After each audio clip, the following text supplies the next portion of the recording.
대부분의 사람들이 이제 교회를 간다라고 할 때 갖고 있는 생각은 대부분의 어떤 생각이냐면 처음에 교회를 나온다고 하면 교회를 가면 마음의 평안을 얻을 수 있다고 하니까 나도 한번 교회 가서 위로도 좀 받고 교회 가서 마음을 평안을 얻어보자라는 이런 생각들을 하게 되고 또 그렇게 또 교회에 들어오는 사람들이 사실 많습니다. 실제로 교회가 또 전도할 때도 뭐라고 얘기를 하면 예수 믿으면 평안을 얻습니다. 이런 말씀을 또 하죠. 그렇게 복음을 전합니다. 그런데 오늘날 교회의 모습을 보면 실상 성도들의 그 마음에 그 심령들을 보면 사실 평안한 마음을 얻고 살아가는가를 보면 그렇지 않다는 것이 금방 드러나죠. 그럼 이건 분명히 잘못된 것이거든요. 무언가가 잘못됐다라는 것을 깨달아야 되는데 그것을 우리가 깨달지 못합니다. 평안을 얻기 위해서 교회를 갔는데 오히려 교회 가서 더 큰 짐을 지고 있는 어떤 그런 모습들이 교회 모습이다라고 볼 수가 있습니다. 마음이 가볍게 하라고 교회를 찾았는데 오히려 더 무거운 짐을 잔뜩 안고 있는 것이 오늘날 현대 교회 모습들이다라고 볼 수가 있습니다. 다시 말해서 신앙에 기쁨이 없는 것입니다. 신앙에 감사함이 없다라고 부르고 있는 것이 어떤 면에서 그냥 의무적으로 해야 되니까 하는가 보다라고 하면서 그냥 기계적인 어떤 생활을 하고 있는 것이 아닌지를 깨달을 수밖에 없는 것이죠. 예수 믿으면 평안을 얻습니다. 그건 맞는 말입니다. 예수를 믿으면 당연히 평안이 있어야 되는 것이죠. 그래서 평안을 얻어보려고 예수를 믿기 위해서 교회를 찾았는데 오는 사람들에게 어떤 면에서는 교회가 너무 짐을 지어주는 것이 아닌가 이 부분을 생각하게 됩니다. 그래서 현대 교회 성도들을 보면 오히려 안 믿는 사람들보다 더 많은 죄의식과 죄책감을 가지고 살아갈 때가 사실 많이 있습니다. 오히려 교회에 와서 더 심한 정신적인 스트레스를 받는 경우도 사실 있다는 것이 문제가 되는 것입니다. 일반 사람들이 볼 때는 사실 교회를 나오지 않을 때야 특별한 일도 아니고 대수롭지 않은 일이었는데 교회를 나오고부터 내가 하는 행동들 하나하나가 큰 스트레스가 되고 어떤 죄의식을 느낄 때가 좀 많다라는 것이죠.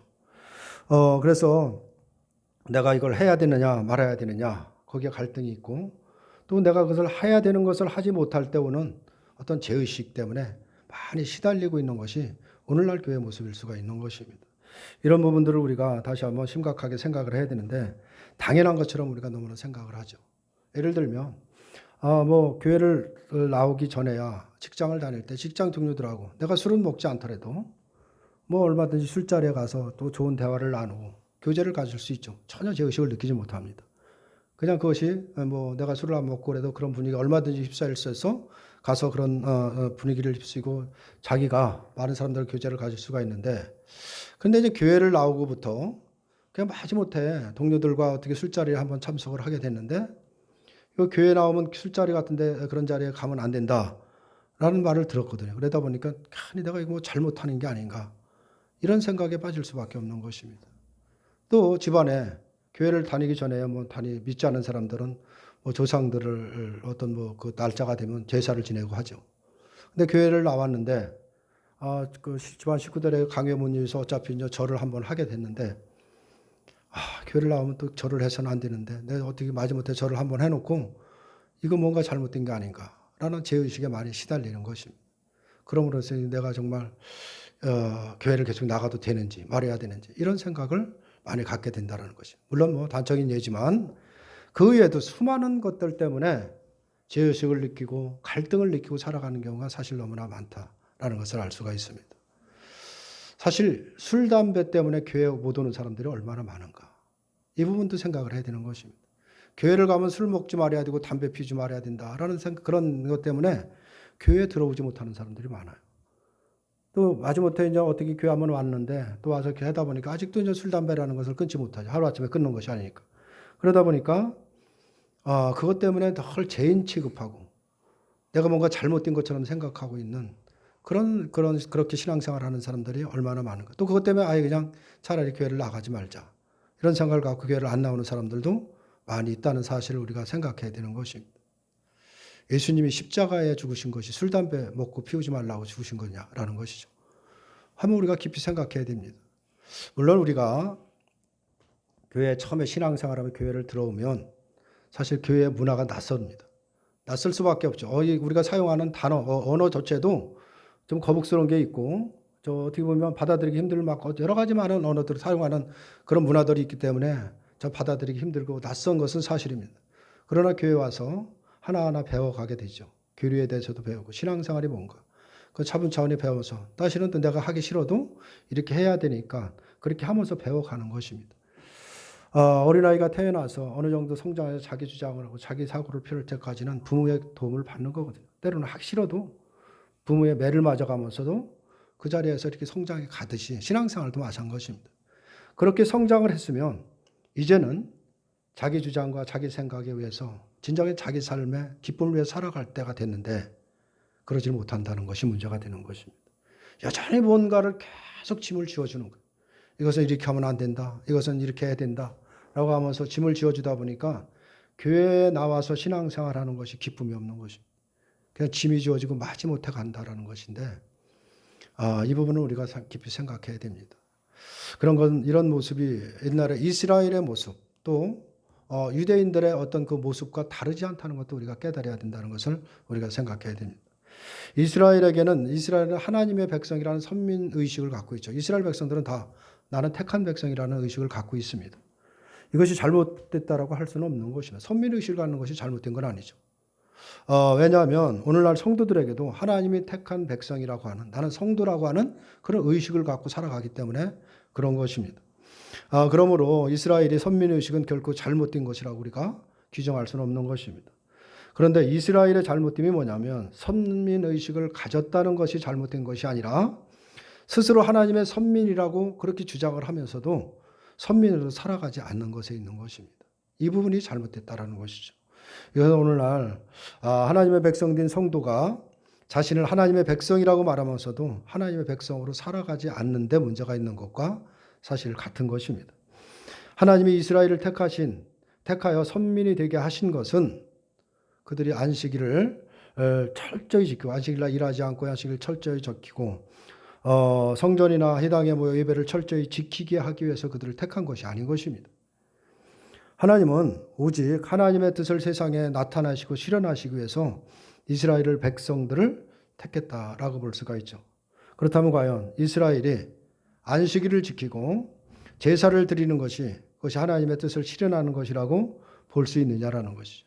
그건 아니다라는 것을 알 수가 있는 것입니다. 하나님이 이스라엘 백성을 택하시고 그들에게 율법을 주신 것은 그걸 지키라고 준 것이 아닌 것입니다. 그들이 율법을 통해서 하나님의 사랑을 깨달으라는 것입니다. 하나님이 어떤 분이신지 하나님이 우리에게 어떤 사랑을 베풀으신지를 깨달으라고 준 것이 그들을 지키라고 준 것이 아니거든요. 그래서 결국은 그들이 그것을 본질은 깨닫지 못하고 뭔가 행하면 되는 것처럼 이렇게 하고 있는데 그래서 이사야를 보면 이사야가 이스라엘 백성들에게 아주 책망을 하는 내용이 있는데 그 책망을 보면 이스라엘 제사 드리기를 게을리해서 또는 제물을 바치는데 게을리해서 제물을 바치지 않아서 책망을 하느냐 그것 때문에 책망하는 것이 아닌 것입니다. 하나님의 법을 지키지 않았기 때문에 책망을 받은 것이 아니라는 것입니다. 이사야는 이스라엘을 향해서 악행을 그칠 것을 외쳤는데 그 선지자가 외치는 악행이라는 것은 뭐냐면 그들이 율법을 지키지 않았다는 것이 아니라 고아와 또 과부, 즉 약자를 학대하는 것에 대해서 지금 지적을 하는 것입니다. 이것을 보면 이스라엘을 향한 하나님의 뜻이라는 것은 그들이 무슨 안식일 법을 지키고 제사와 제물을 바치는 행위가 아니라 진정으로 약자를 도하고 이웃에 있는 약자를 돌보고 그들을 섬기는 그런 사랑이 없다는 것입니다. 이 부분을 지금 책망을 하는 것입니다. 더 나아가서 하나님 율법 자체가 바로 곧 하나님의 사랑을 외치고 있다는 것을 깨닫지 못하고 있는 것이죠. 예수님이 오셔서 율법을 다 완성했다라는 것은 율법을 다 행했다라는 것이 아니라 사랑했다라는 것을 말하고 있는 것입니다. 사랑을 이뤘다라는 걸 말하는 거죠. 그렇기 때문에 결국은 신앙생활도 마찬가지고 우리가 신앙생활하는 건 결국 뭐냐면 사랑 안에서 하라는 것입니다. 사랑으로 하라는 것입니다. 사랑 안에서 하면 어떤 것도 짐이 될 것은 없는 것입니다. 내가 마지 못해 하니까 그것이 나에게 무거운 멍에가 짐이 되는 것이지 진정으로 사랑한다면 주님을 사랑하는 마음을 한다면 그건 짐이 될 수 없는 것이죠. 우리가 인간사회도 인간의 어떤 인간관계도 마찬가지죠. 젊은 선남 선녀가 서로 사랑을 한다면 사실 무엇을 존들 아깝겠느냐는 것이죠. 그를 어떻게 섬긴들 더 많이 해주지 못하고 더 섬기지 못한 것이 늘 안타까운 것이지 내가 이만큼 했으니까 너도 나한테 이만큼 해줘야 되기를 바라거나 또 아니면 내가 그냥 마지못해 그냥 서로 사귀다 보니까 연애를 하다 보니까 그냥 마지못해 내가 한다라고 하면 그건 사랑이 아닌 것입니다. 진정 사랑 안에 한다고 한다면 무엇을 해도 아깝지 않은 거고 무엇을 해도 후회가 되지 않는 것입니다. 다시 말해서 짐이 되지 않는다라는 것입니다. 이것은 신앙생활이 그래야 된다는 것입니다. 우리가 진정으로 사랑 안에서 하면 무엇이 짐이 되겠느냐라는 것입니다. 뭔가를 사랑 안에서 하나하나 이루는 것만으로도 기쁘고 감사한 것이지 짐이 될 수는 없다라는 것이죠. 그런데 이스라엘은 그냥 안식일이라는 규례를 지키고 절기를 지키고 제물을 부지런히 바치면 그것이 곧 하나님을 섬기는 것처럼 생각을 했던 것입니다. 이러한 모습이 그때나 지금이나 지금 현대를 살아가는 지금의 모습이나 다르지 않다라는 것을 우리가 깨닫게 되는 것이죠. 그러다 보니까 이스라엘 백성들이 얼마나 그 무거운 짐을 지고 오직 그것을 지키기 위해서 율법을 지키기 위해서 온 힘을 쓰고 그것이 그 무거운 짐을 지고 있는 것입니다. 그래서 예수님이 오셔갖고 그 유대인들을 향해서 수고하고 무거운 짐 진 자들아 다 내게로 오라는 것입니다. 구원이라는 것은 그런 것이 아니라는 것이다. 그렇게 너희들이 무거운 짐을 지고서 이렇게 하는 것이 아니다. 그렇게 무거운 짐 진 자들을 다 내게로 오라고 말하고 있는 것입니다. 그렇게 무거운 짐을 왜 지고 있느냐? 그런 멍에를 지고 있느냐라는 것이죠. 그래서 내 짐은 가볍다라고 말씀하시잖아요. 나에게 배우라는 것을 말하고 있습니다. 신앙은 그렇게 하는 것이라는 것을 말하고 있는데 근데 오늘도 사실 지금 날도 오늘날 이 교회도 보면 사실은 교회의 책임이 크다라는 것을 깨달을 수밖에 없습니다. 여러 가지 많은 규칙을 또 규례를 만들어서 이것을 이렇게 지켜야 된다. 이렇게 행하라고 하면서 강요를 하다 보니까 그것을 안 하게 되면 내가 뭔가 크게 잘못된 것 같고 그러다 보니까 마지못해 해야 되고 하다 보면 그것을 하기 싫은데 억지로 하다 보면 그것이 무슨 자기 신앙에 무슨 유익이 있겠느냐라는 것이죠. 이런 것이 바로 중세 시대뿐만 아니라 현대사 모든 교회사를 보면 이 교회에 너무나도 많은 법도를 만들어내서 성도들에게 너무나 무거운 짐을 지어줬기 때문에 타락했다. 거기에도 큰 원인이 있다는 것을 우리가 깨달을 수밖에 없는 것입니다. 이것은 우리 교회가 다시 한번 반성해야 될 문제가 아닌가 생각이 되는 것이죠. 신앙은 우리가 어느 정도 성장하면 어린아이의 때 안에 점점 성장하면 그 나의 생각을 가지고 마음껏 주님 안에서 누려가고 기쁨을 누리고 감사하며 살아가는 그것이 신앙생활인데 그것을 하지 못하도록 그냥 오로지 뭔가를 짐을 지어주는 그런 형태에서 우리가 벗어나지 못하고 있지 않나 우리가 한번 생각을 해보는 것입니다. 과연 우리들은 하나님이 무엇을 기뻐하신다라고 생각하고 우리가 신앙생활하는지 한번 생각을 해봐야 되고 하나님의 말씀에 순종하는 것이 무엇인가를 우리가 한번 생각을 해봐야 되는 것입니다. 우리는 이러한 물음에 대해서 항상 어떤 답을 내도 항상 성경을 뛰어넘어서 우리가 가지고 있는 상식선에서 이해를 하고 거기에 답을 내리는 것이 우리들이다라고 볼 수가 있습니다. 그래서 교회 일에 열심을 내는 것, 그 봉사를 열심히 하는 것, 하나님이 기뻐하신다. 성경 많이 읽고 기도 많이 하면 또 말씀대로 순종하는 것이다라고 우리가 믿고 그것을 매진하는 것입니다. 그렇게 하면 된다. 그렇게 행하면 된다라고 정신없이 그걸 집중하고 있는데 이것이 바로 이스라엘의 어리석음과 같다라는 생각을 해야 되는 것입니다. 우리가 예배드리고 헌신하는 것이 나쁘다는 것이 아니라 그것이 해야 된다라고 해서 마지못해 하는 것은 아무런 의미가 없는 것입니다.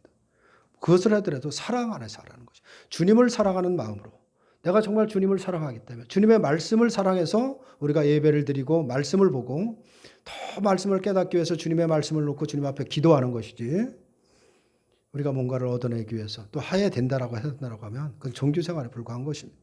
우리가 진정으로 신앙생활에서 하나님이 기뻐하시는 삶을 살려면 사랑 안에서 해야 되는 것입니다. 주님을 사랑하는 마음으로 말씀을 사랑하고 말씀을 더 많은 것을 깨닫고 은혜를 누리기 위해서 말씀을 펼치는 것이고 또 그것을 내가 깨닫지 못하니까 그 말씀을 놓고 주님 내게 이 말씀을 깨닫게 해달라고 우리가 끊임없이 기도할 수밖에 없는 것입니다. 그런데 그것이 하루에 1년에 몇 도건 해야 된다. 하루에 10장씩은 무조건 봐라 라고 법으로 지정을 하는 것이죠. 교회법으로 지정합니다. 우리 교인들은 하루에 10장을 봐야 됩니다 라고 하면 어차피 교회에서 봐라고 했으니까 보면 안 보면 또 안 되는 것 같으니까 성경책은 펼치지만 그냥 앞뒤 대충 10장 넘겨봐야 그게 무슨 의미가 있겠느냐라는 것입니다. 진정으로 말씀을 사모해서 말씀 가운데 은혜를 깨닫기 위해서 말씀을 펼치고 우리가 사랑하는 마음으로 본다면 10장이 아니라 20장을 봐도 전혀 짐이 되지 않은 것입니다. 그런 마음의 자세를 우리가 바꾸는 것, 이것은 우리의 신앙생활에서 대단히 중요한 것입니다. 그러나 이것은 우리가 내 뜻은 내 힘대로 할 수 있는 것이냐, 그것이 되는 것이 아닌 것입니다. 성령의 도우심으로 성령께서 우리들을 그렇게 인도해달라고 끊임없이 기도하면서 그런 신앙생활을 누릴 수 있도록 해야 되는데, 여전히 이스라엘의 모습이나 초대교회 모습이나 지금의 모습이나 다르지 않는 모습을 보이는 거예요. 여전히 예수님께 책망듣는 일들만 여전히 하고 있는 것이 오늘날 우리들의 교회 모습이 아닌가. 이것이 바로 그런 어리석음에 있는 것이 아닌가를 우리가 깨닫게 되는 것입니다. 그럼 우리 말씀에서 늘 하나님의 뜻을 살피기를 게을리하고 그냥 우리 멋대로 여러 가지 어떤 법칙들을 실천하는 것으로 신앙생활 한다라고 착각해서는 사실 안 되는 것입니다. 신앙이라는 것은 몇 가지 규례를 지키는 것으로 되어지는 것이 아닌 것입니다. 그것이 신앙이 아닌 것입니다. 그런데 우리는 몇 가지 규칙만 지키면 신앙으로 여기고 있는 것입니다. 이것이 얼마나 잘못된 것인가를 오늘 본문에서 사울을 통해서 말씀을 하고 있는 것입니다. 오늘 말씀을 통해서 사울을 통해서 뭐가 잘못됐는가 한번 살펴보겠습니다. 지난 시간에는 사울의 금식을 선포하고 이를 어기면 저주를 받을 것이라는 맹세를 하게 한 것에 대해서 말씀을 드렸습니다. 사울이 이것은 사울을 이렇게 하는 것이 신앙으로 여겼던 것이 사울의 신앙이다라고 볼 수가 있죠. 그러나 사울이 제정한 규칙은 하나님의 말씀을 넘어서 자기 멋대로 만드는 것입니다. 하나님 말씀과는 아무런 상관이 없는 것이다 라고 볼 수가 있죠. 이렇게 하면 하나님이 좋아할 것이다 라는 생각하에서 자기 멋대로 상상해서 그런 법을 만들어냈다 라고 볼 수밖에 없는 것이죠. 오늘 본문에서도 사울의 이 교만함이, 사울의 이 잘못된 생각이 무엇인가를 그대로 드러내고 있는데, 먼저 31절을 보면 그날의 백성이 믹마스에서부터 야얄론에 이르기까지 블레셋 사람들을 쳤으므로 그들이 심히 피곤한지라 라고 이렇게 말씀을 하고 있죠. 블레셋과 전쟁을 하는 이스라엘 백성들이 피곤하게 됐다는데 그 왜 피곤했느냐? 금식을 선포하는 바람에 만약에 음식에 손을 대면 저주를 받는다라고 이 맹세를 참여했기 때문에 밥을 먹지 않은 것입니다. 굶으면서 전쟁을 하다 보니 얼마나 피곤했겠느냐라는 것입니다. 그래서 탈취한 양과 소를 가져다가 그걸 잡아서 피채 먹는 죄를 범하게 됐다라는 것을 말씀을 하고 있죠. 배가 고픈 나머지 미처 피를 빼지 못하고 급하게 요리를 한 것입니다. 레위기 규례를 보면 짐승은 피채 먹지 말라는 규례가 하나님의 규례가 있습니다. 그런데 전쟁이 끝나고 이제 거기에 탈취한 그 양과 소들을 잡아서 먹게 되는데 얼마나 급하면 사실 피를 다 뺀다는 것은 오랜 시간을 요구하는 거거든요. 소를 한 마리 잡아서 피를 다 빼려면 오랜 시간을 기다려야 되는 겁니다. 근데 그렇게까지 기다릴 시간이 없으니까 그냥 피채 먹게 되는 죄를 범하게 됐다라고 볼 수밖에 없는 것이죠. 배가 고픈 나머지 빼지 못하고 요리를 한 것입니다. 그래서 35절을 보면 이렇게 말씀을 하고 있습니다. 그런 백성들에게 이제 백성들이 죄를 범하는 것을 보고 사울이 지금 생각한 것이 뭐냐? 35절을 보면 사울이 여호와를 위하여 제단을 쌓았으니 이는 그가 여호와를 위하여 처음 쌓은 제단이었더라 라고 이렇게 설명을 하고 있는데, 이 말을 보면 우리가 참 이해가 안 되는 부분이 있죠. 하나님이 세운 이스라엘의 왕 사울이거든요. 사울인데 지금 뭐라고 하냐면 여호와를 위하여 처음 쌓는 단이다 라고 이렇게 설명을 하고 있습니다. 사울이 왕이 된 지가 벌써 몇 년이 흘렀는데 지금 그런데 여호와를 위해서 처음 쌓는 단이라고 설명을 하고 있는 것입니다. 그것도 백성들의 죄를 속하기 위해서 단을 쌓았다라고 하는데, 사무엘상 13장 1절을 보면 사울이 이스라엘의 왕이 된 지 2년이라는 세월이 흘러서 블레셋과 전쟁을 하게 된다라는 것을 말씀을 하고 있습니다. 그러니까 2년이라는 세월이 흘렀습니다. 왕이 된 지. 근데 그동안에 한 번도 단을 쌓지 않았다라는 것을 그대로 말하고 있는 것입니다. 사울이 왕이 돼서 2년이 흐르도록 한 번도 쌓지 않은 것에 대해서 우리가 과연 사울을 어떻게 바라봐야 되겠느냐라는 것입니다. 다시 말해서 그동안 한 번도 여호와의 단을 쌓은 적이 없던 그런 사울이 백성들이 피를 먹은 죄 때문에, 죄를 지었다는 것 때문에 용서를 받기 위해서 지금 제단을 쌓았다라는 것을 알 수가 있습니다. 여호와께 단을 쌓는다라는 것은 죄 때문에 죄 용서를 받기 위해서 쌓는 것만이 아닌 것입니다. 단을 쌓는다라는 것은 감사한 일이 있을 때도 단을 쌓아서 하나님께 감사와 영광을 돌리는 것이고, 이렇게 블레셋과 싸워서 전쟁에 싸워서 승리할 때도 승리하게 하신 하나님께 감사해서 단을 쌓아서 주님께 영광을 돌리는 것이 바로 단을 쌓는 일인데, 여러 가지로 하나님 앞에 단을 쌓아서 제사를 드린다라고 볼 수가 있는 것입니다. 근데 사울은 백성의 죄 때문에 이제 비로소 2년이라는 세월이 흘러서 이제 단을 쌓게 됐다라는 것을 말하고 있는데, 이것은 사울이 평소 하나님의 도우심으로 살아간다는 것을 전혀 생각하지 않고 살아갔다라는 것을 그대로 보여주고 있는 것입니다. 자기 힘을 믿고 자기 힘을 의지하고 살아가는 그런 사람이라는 것을 오늘 그 말씀에서 보여준다라고 볼 수가 있죠. 그렇다면 사울은 지금 누구를 위해서 지금 단을 쌓느냐라는 것을 우리가 생각해 봐야 되죠. 백성들을 위해서 단을 쌓느냐? 그것은 아닐 것입니다. 그럼 하나님을 위해서 단을 쌓느냐? 그것도 아닌 것입니다. 이것은 자기 자신을 위해서 지금 단을 쌓는다라고 볼 수밖에 없죠. 백성들이 피를 먹는 것 때문에 하나님이 진노하서 전쟁에 피할 것을 두려워해서, 패할 것을 두려워해서, 혹시 그것이 자기한테 임할까 봐 두려워서 단을 쌓고 있는 것입니다. 어쨌든 하나님께 감사하기 위한 것도 아니고 하나님께 영광 돌리는 것도 아니고 단지 그 어떤 벌을 하나님께서 자기에게 어떤 해를 입히지 않을까라고 하는 그것을 면해보고자 하는 심리에서 산 것입니다. 사울이 그동안 단을 쌓지 않는 것은 단을 쌓을 필요성을 느끼지 못했다라고 볼 수밖에 없는 것입니다. 사울이 급할 때는 하나님을 찾다가도 내 힘으로 할 수 있다라고 한다면 그 손을 거두었던 사람이 사울이었다라는 것을 성경에서 말을 하고 있습니다. 다시 말해서 하나님의 은혜로 살아가는 삶이 아니라 자신의 힘을 근거로 해서 내 힘으로 할 수 있다라고 하는 생각으로 살아갔던 사람인 것입니다. 그래서 지금까지 단을 쌓을 필요성을 느끼지 못한 것이 아닌가 우리가 생각할 수밖에 없는 것이죠. 사울이 이제 전쟁에서 승리하고 있습니다. 그렇다면 승리에 대한 감사의 단을 먼저 쌓아야 되는 것이 맞는 것입니다. 그런데 그것이 아니라 죄를 해결하기 위해 처음 단을 쌓는 것은 결국 죄를 인해서 올 수 있는 징계를 방지하기 위한 하나의 수단으로 지금 단을 쌓았다라고 볼 수가 있죠. 하나님께 단을 쌓은 사울이 다시 블레셋과 공격을 하려고 하는데 그때 제사장이 사울에게 얘기하죠. 하나님께 먼저 물어보라고 말씀하는 거예요. 하나님께 먼저 나아가서 여쭤보고 그 전적을 해야 되지 않느냐라는 것을 그렇게 말을 하자 그런 권유를 받고 사울이 하나님께 나아가 블레셋을 우리가 치야 되느냐라고 묻죠. 37절을 보면 사울이 하나님께 묻자오되 내가 블레셋 사람들을 추적하리이까 주께서 그들을 이스라엘 손에 넘기시겠나이까 하되 그날에 대답하지 아니한지라 라고 말씀을 하고 있습니다. 사울이 물음에 하나님이 전혀 대답을 하고 있지 않는 것입니다. 구약에서 어떤 것을 하나님께 물어봤을 때 하나님이 대답을 하지 않는다라는 것은 무엇을 의미하느냐면 하나님과의 관계에 문제가 있다라는 것을 보여주고 있는 것입니다. 하나님과의 백성과 하나님과의 관계에 문제가 있기 때문에 하나님이 답을 하시지 않는 것입니다. 하나님이 진노하고 있는 것입니다. 바로 이것이 사울은 뭐로 생각하냐면 이스라엘 안에 죄가 있다라고 판단을 한 것이고 그래서 사울이 누구에게 죄가 있는지를 알아보기 위해서 그 작업을 하고 있는 것입니다. 38절에 보면 사울이 이르되 너희 군대의 지휘관들아 다 이리로 오라 오늘 이 죄가 누구에게 있나 알아보자 라고 이렇게 말씀을 하고 있죠. 그리고 설사 내 아들 요나단에게 죄가 있다 할지라도 반드시 죽을 것이다 라고 이렇게 단언을 합니다. 그래서 39절과 40절에서 결국은 죄인으로 요나단과 누가 뽑히죠? 요나단이 뽑히게 되죠.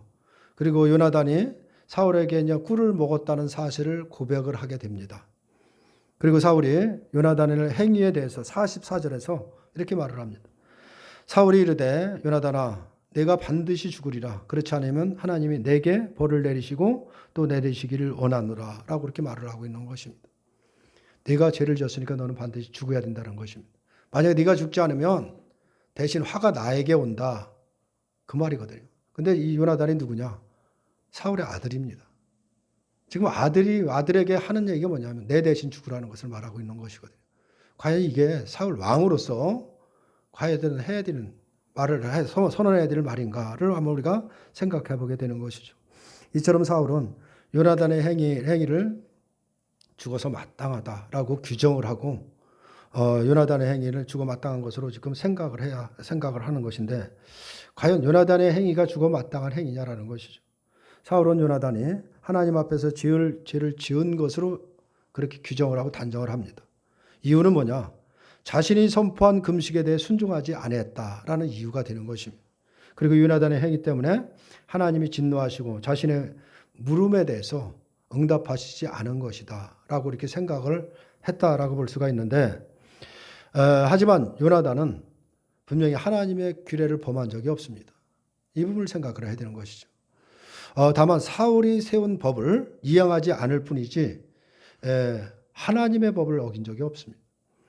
사울의 법은 하나님의 아들, 하나님의 이름을 내세워서 자기 멋대로 규정한 법이고 규칙일 뿐이다라고 볼 수밖에 없는 것이죠. 결국 사울이 규정한 그 법 때문에 결국 백성들에게 짐이 되는 것이고 바로 그것으로 인해서 죄를 범하게 됐다라는 것으로 결론이 나는 것입니다.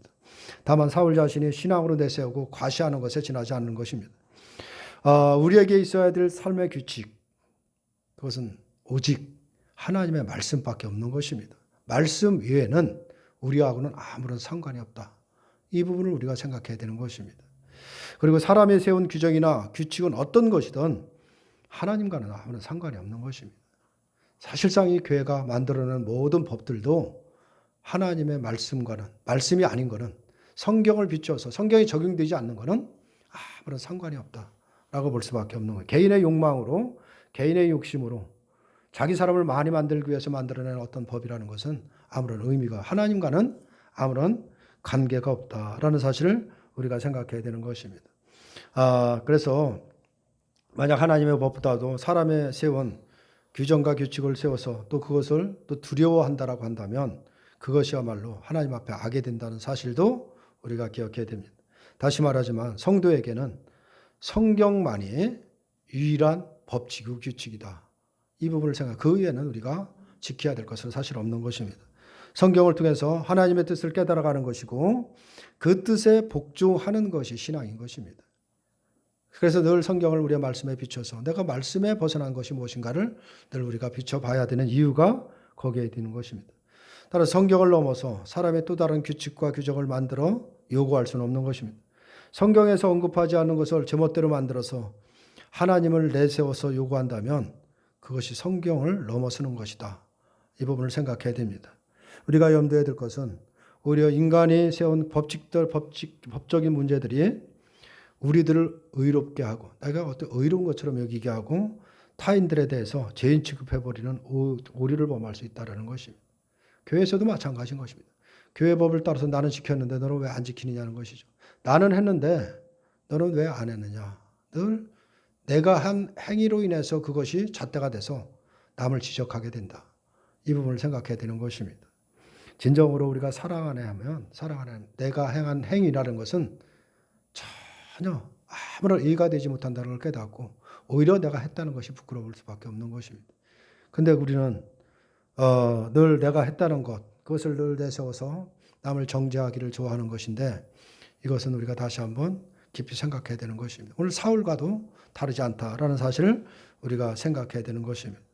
그래서 우리가 사울이 행한 이 법을 통해서 하나님이 왜 지금 진노하시는지 한번 우리가 깊이 생각해 봐야 될 말씀인 것입니다. 38절에 보면 사울이 이르되 너희 군대의 지휘관들아 다 이리로 오라. 오늘 이 죄가 누구에게 있나 알아보자. 사울이 백성들을 향하여 하나님이 자신의 응답하지 않는, 물어봤는데 응답하지 않는 것에 대해서 분명히 이스라엘에 죄가 있다라고 생각하고 그 죄를 가리려고 다 불러 모으고 있는 것입니다. 그래서 이것을 보면 사울 자신이 나는 죄가 없다라고 생각한 것이 아니니까 우리가 생각할 수밖에 없는 것이죠. 만약 자식이 자신에게도 죄가 있다라고 한다면 요나단만은 언급하지 않겠죠. 나도 마찬가지지만 요나단에게도 죄가 있다면 반드시 죽을 것이다라는 다짐을 해야 맞는 것입니다. 근데 자기 자신을 싹 빼놓고 요나단에게 죄가 있을지라도 반드시 죽을 것이다 라고 선언하는 것을 보면 여전히 나는 죄가 없다라고 생각을 하고 있다라고 볼 수밖에 없는 것입니다. 그러나 그 결과가 어떻게 됐느냐. 요나단이 죄인으로 뽑히게 되고 요나단이 사울의 금식 선포를 어겼음이 이제 드러남으로써 사울은 하나님이 요나단에게 벌을 내리시기를 원한다라고 말하지만 오히려 백성들은 이스라엘의 큰 구원을 이룬 요나단이 죽을 수는 없다라고 반기를 드는 것입니다.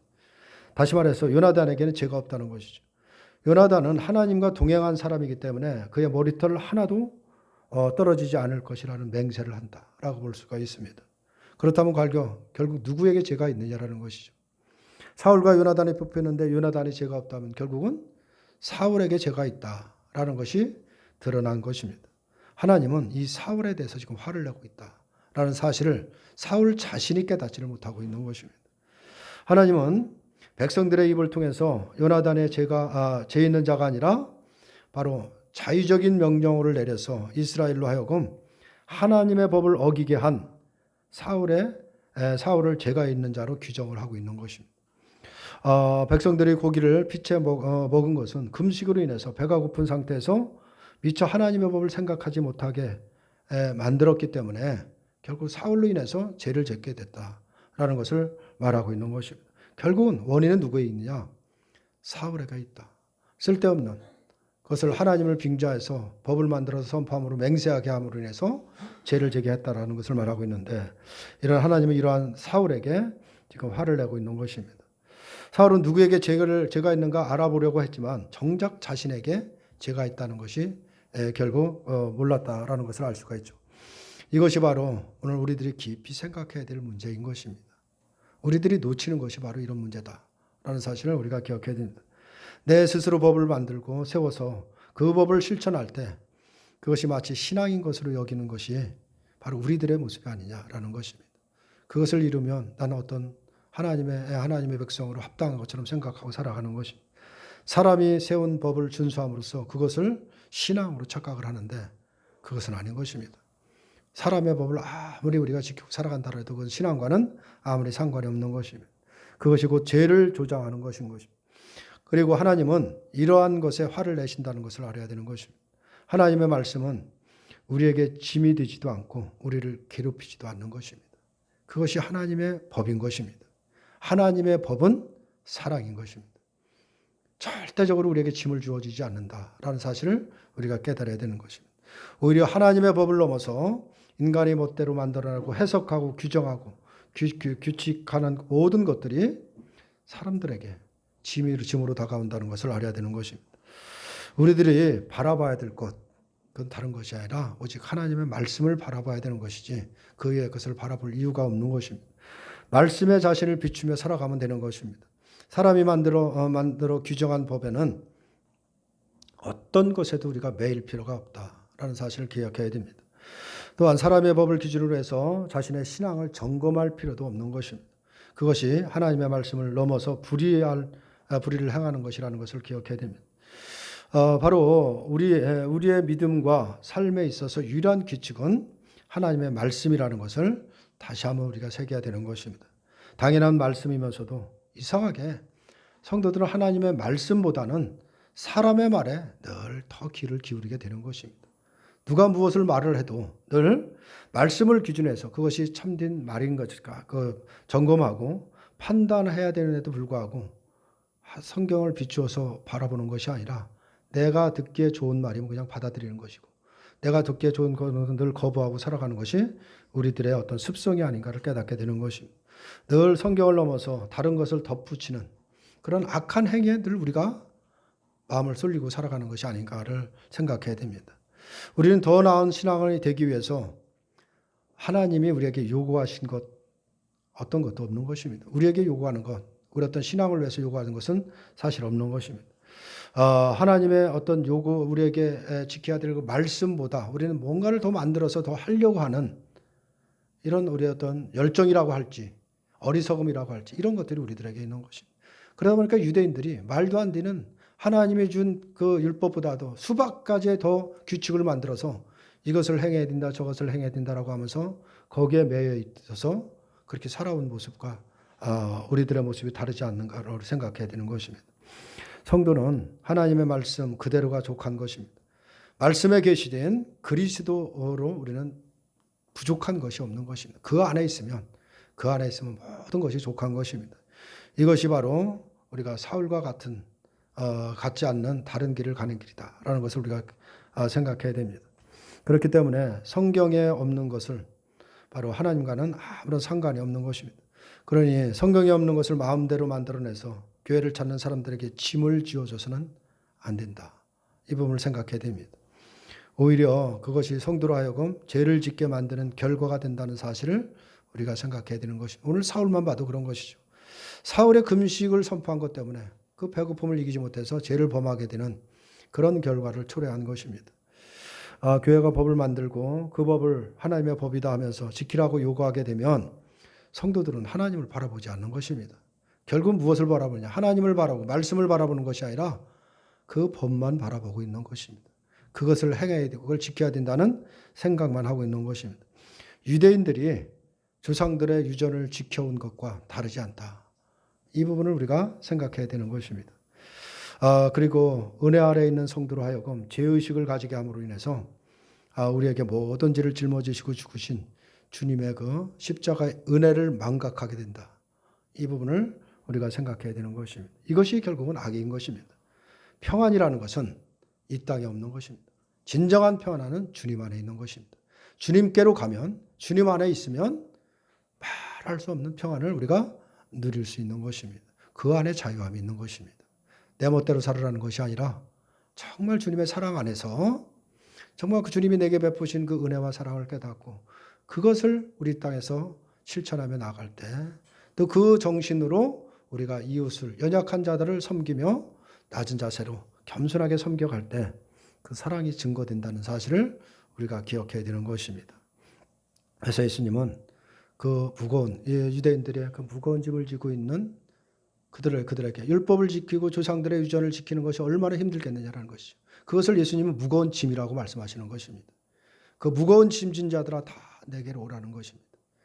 내가 너희를 쉬게 하리라 라고 말씀하시죠. 내 짐은 무거운 것이 아니다 라고 말씀하고 내게 와서 배우라고 말씀하고 있는 것입니다.